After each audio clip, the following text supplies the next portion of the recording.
उत्तर प्रदेश में पंचायती चुनाव को लेकर पंचायती राज विभाग ने अब तैयारियां अलग ही तरह से धरातल पर ला दी हैं।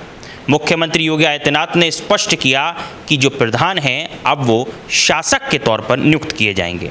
ये क्या पूरा मामला है, किस तरीके से अब इसमें आगे प्रक्रिया होगी, क्यों पंचायती चुनाव नहीं हो पा रहा, इसको जानने के लिए आज मेरे साथ मौजूद हैं उत्तर प्रदेश के कैबिनेट मंत्री ओम प्रकाश राजभर जी, जिनके पास ये विभाग है। उनसे जानने की कोशिश करेंगे कि आखिरकार सर समस्या कहाँ पर आई और पंचायती राज चुनाव जो है वो विधानसभा चुनाव से पहले क्यों संपन्न नहीं हो पाया। ये चुनाव कराने के लिए हम लोग कटिबद्ध थे। मतपत्र छप गए, जिले पर पहुंचा भी दिए गए, मतदाता सूची का प्रकाशन होने की स्थिति में था।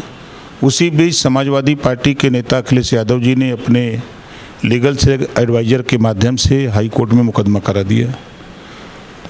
दिया। तो कोर्ट ने सरकार को और चुनाव आयोग को तलब किया, और जब तलब किया तो उसी समय अखिलेश जी का बयान आ गया कि अब चुनाव नहीं होगा।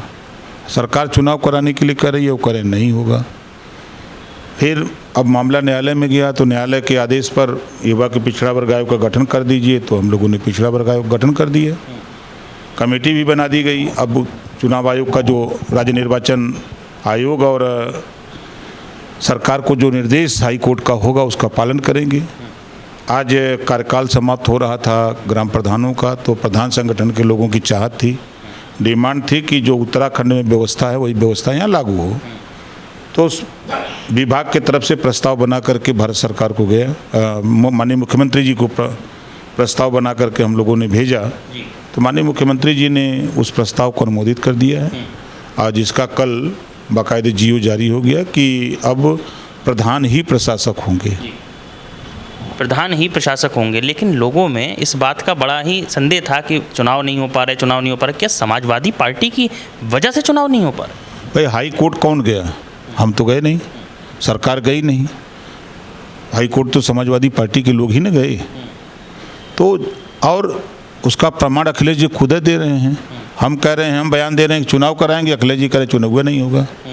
ये क्या है? ये तो साफ साफ क्लियर है ना कि समाजवादी पार्टी चाहती नहीं थी कि चुनाव हो।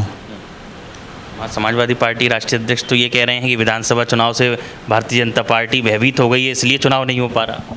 देखिए, उनके बयान जो आ रहे हैं वो विपक्ष के भूमिका का बयान है। सच्चाई उनको पता हो गया है कि यूपी में अब हम दोबारा आने वाले नहीं हैं। बंगाल चुनाव के बाद होपलेस हो गए, 4 घंटा बेहोश थे। किसी तरह होश आया कि अब विपक्ष में है तो विपक्ष की बात बोलते हैं। मंत्री जी, संभवतः क्या लगता है अब जो चुनाव होने हैं पंचायती चुनाव, वो कब तक हो पाएंगे? क्या विधानसभा चुनाव से पहले या बाद? एक स्पष्ट जवाब क्या? देखिए, अब तो विधानसभा चुनाव के बाद ही हो पाएंगे। अब 6 महीने का टाइम इसका है, कार्यकाल दिया गया है पिछड़ा वर्ग आयोग का। अब वो अपनी रिपोर्ट प्रस्तुत करें, उसके बाद मतदाता सूची का प्रकाशन, तो उधर उसके बाद तब तक चुनाव का बिगुल बज जाएगा विधानसभा का। तो संभावना ऐसी है कि अब विधानसभा चुनाव के बाद ही होगा। बहुत बहुत शुक्रिया मंत्री, सी न्यूज़ 12 से। Thank you. आप थे हमारे साथ उत्तर प्रदेश के कैबिनेट मंत्री ओम प्रकाश राजभर, जो बता रहे थे कि उत्तर प्रदेश के पंचायती चुनाव अब विधानसभा चुनाव के बाद ही संपन्न हो पाएंगे। कैमरामैन अपूर्व के साथ ऋषभ सक्सेना, सी न्यूज़ भारत, लखनऊ।